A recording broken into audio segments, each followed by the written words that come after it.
Thanks for joining me in my first round of answers to the questions that you gave me during the Ask Me Anything.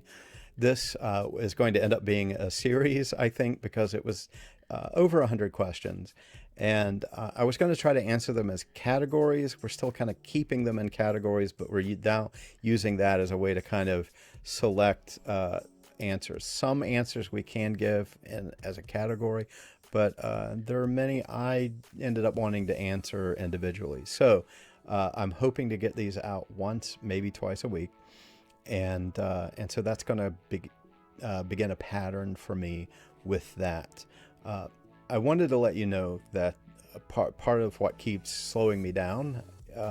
Not only am I a pastor working in a congregation trying to get through COVID, I'm also a PhD student whose dissertation is due February 1st, and I'm behind, and I'm trying to catch up. My dissertation is on St. Augustine of Hippo and how he understands what it means to be church, and so I need to put more time into that, and that and the church is eating up a lot of it. But I hope that this, now that I kind of have a pattern, I have something to work with.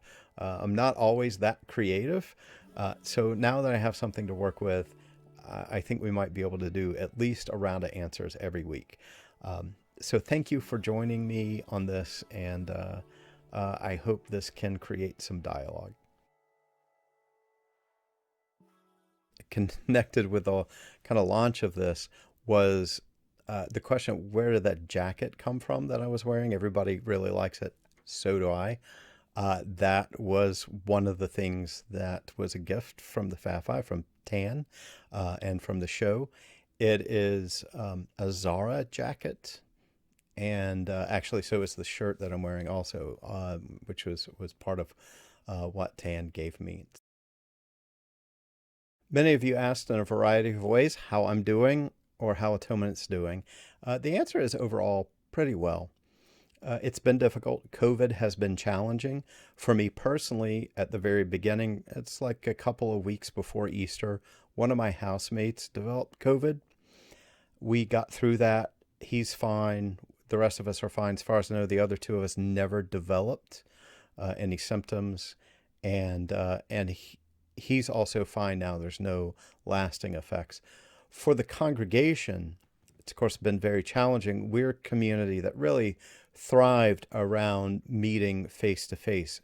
We have struggled and in some ways continue to struggle with that aspect of our communal life of how do we move forward. Really, that has been an opportunity for us to rethink what it means to be church and what it might mean to be church moving forward. Atonement was never really a congregation that was wrapped up in its building other than how it might use it for ministry. And I think this will help encourage us to live deeper into that. I think we will move, as long as COVID allows us um, to move forward with more social media. I know our pace has been a little weird and a little quiet, but frankly, we haven't been able to get together in a long enough window to get anything done significantly. I think that in some instances that may be changing. For me, I want to say that affirming is a very specific thing for me. It's more than just welcoming. It is a community that will uh, help you be the best person that you are. And I think that's whether it's about gender, sexuality, whatever. There's a multiple things, but as far as sexuality and gender go, an affirming church for me is one that really is going to support you and not just welcome you. And that is, it will be a community that will try to understand who you are. It may not initially.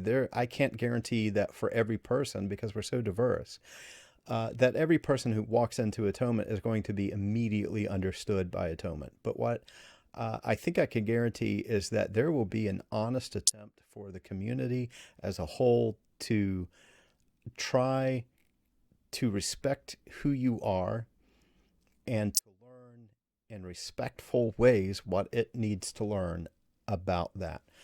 That's the kind of thing you want to find. And one way to look for that is that there are a couple of websites. I hope I will get some links for those put in the description that are useful in finding local places. One great way that I'll just put out there is you can look up on Google an MCC church, a Metropolitan Community Church. And if they themselves are not a good match for you, they know who might be. They can help network you with other Christian communities that are affirming, that can be supportive of you. So that's one way to start. Another way is just Google affirming churches. Some of the websites I hope to get down there would be for Lutherans, reconcilingworks.org. And every denomination kind of has a version of that. So whatever you are, you can put in like affirming Presbyterians, affirming Episcopalian, affirming Catholic, and they will help you locate communities that will support you. The other way is then to look up local churches, and a rainbow decal of some kind might be a first indication, but it's not always a guarantee. What you want to look for is some sort of welcome statement that gives an honest attempt of trying to say who they welcome, like who's going to be included in this community. And if they are able to articulate things about sexualities and gender identities, that's a good sign that they're giving an honest attempt at not just being welcoming or non-welcoming, but that gives a sign that they're trying to push beyond that into being affirming. What I try to do for myself is surround myself with people who are affirming, whether it's fellow queer people or or genuine allies. That's what I try to do, and that comes even when people are talking about family. In a lot of ways, we have to build our own families. We create our own families, and that's how we find those friends who are going to not just ally with us, but be co-conspirators, is the language I like to use, or advocates, accomplices is a term our bishop uses, and who are going to surround you and support you and help, again, like a church ought to be affirming for you and help you be the best person that you can be. That may mean they challenge you sometimes. And in a healthy relationship, that's going to be a good thing. It won't be to tear you down. It's going to be to make you a better person. And they're going to challenge you about healthy things. And that's one of those things that, you kind of know it when you experience. You have that person that puts you in check when you need it. Maybe it's in response to a Facebook post. Who knows? I'm not saying that would be me or anything, but that's, you find people who are going to help you work through that. They will be your support until hopefully those around you that you have to be around come to understand that needs to be their role too. I hope that's helpful. It's something I hope to discuss further, but I think that's a good first step with that. Since my dissertation work is with St. Augustine of Hippo, I wanted to touch on this question this round, which was the question of, is it weird that I didn't teach my kid original sin or about Eve and the apple and all that stuff? First, I just want to quickly say, no, you're not weird. And part of the reason why I picked that is original sin was a doctrine that's often credited to Augustine as something that he developed. That is true, but most of what you've heard about original sin is not what he said. And so the theo geek in me is happy to have a chance to try to rephrase what Augustine actually taught.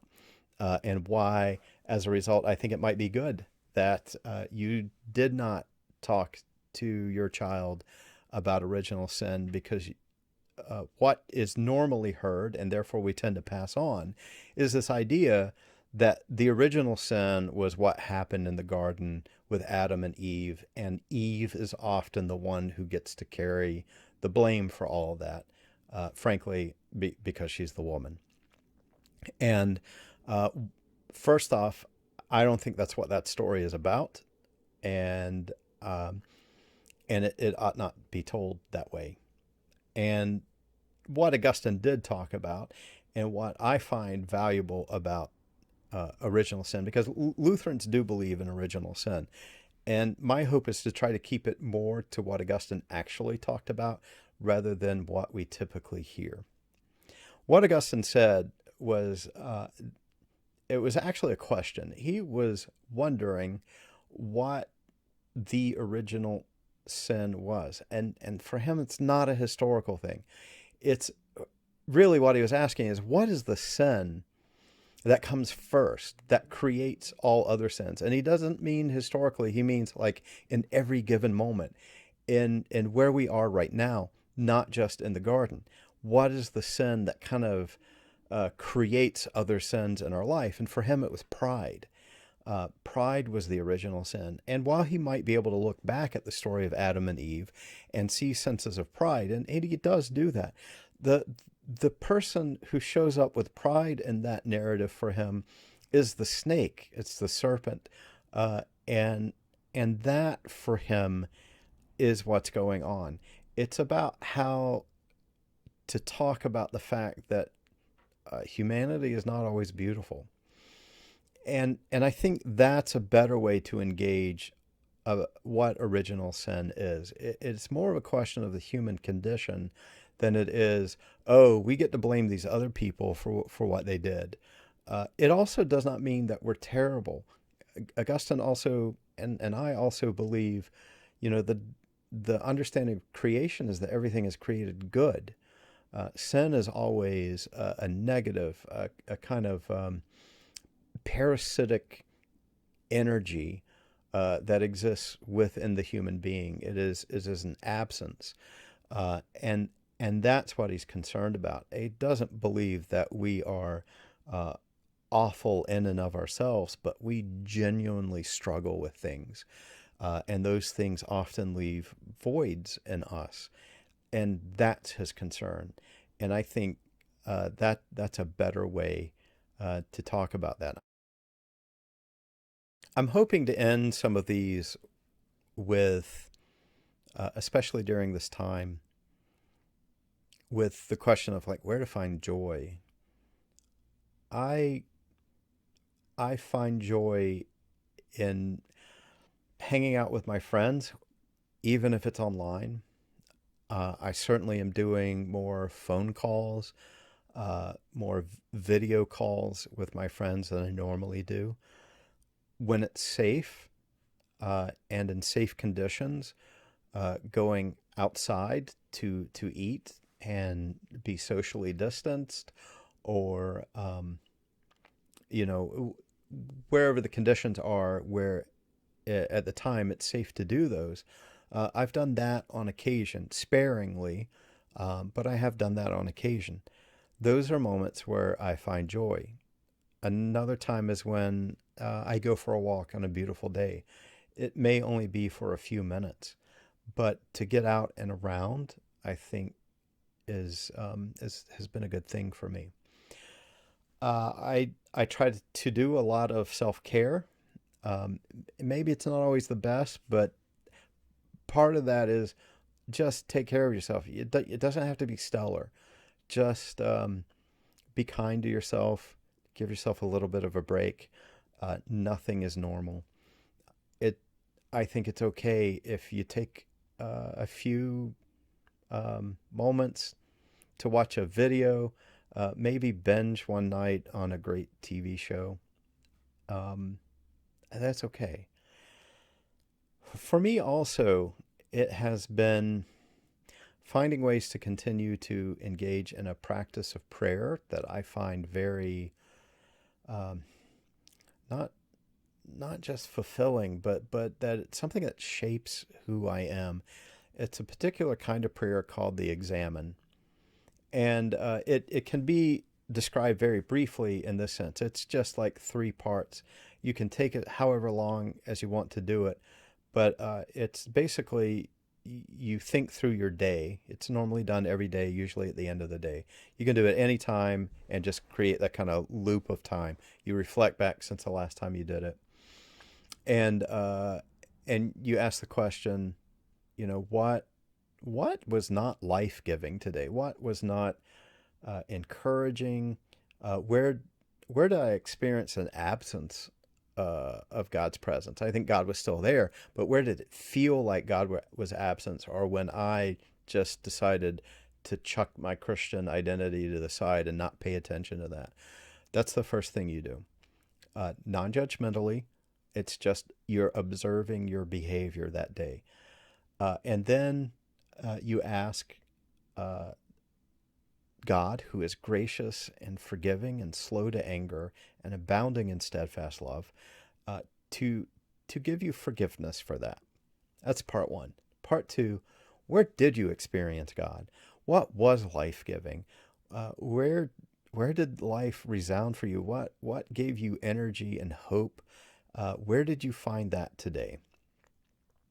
And then after identifying that, you give thanks to God for that moment.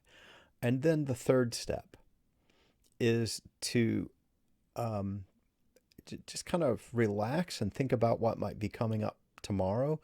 And you plan with God how you might approach that day. Of course, paying attention again to the things that were life giving, and that can kind of guide you into the next day. And then you repeat that every day. I have found that when I do that on a regular basis, there are a lot of things I began to cut out of my life because it wasn't necessary.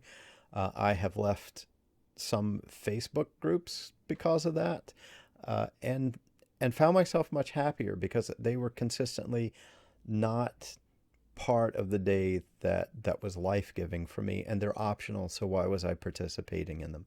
It could be other things, or it may encourage us to try to approach those things differently. So that would be, for me right now, a real source of hope, um, and something that I try to engage in deeply every day. Thank you for joining us for this round of my answers to my Ask Me Anything, which maybe I'm doing a little weird. I don't know. But I hope you enjoyed it. I hope you found it useful. And this will be something that we continue to do based on the questions that we were given, and maybe some that we get in the future. And you can expect some answers at least once a week, hopefully twice, but at least once a week. And I thank you for joining me on this journey, and us being able to walk together during this time, and see the beauty of the world around us and the questions that we have about it. Thanks, and I'll see you next time.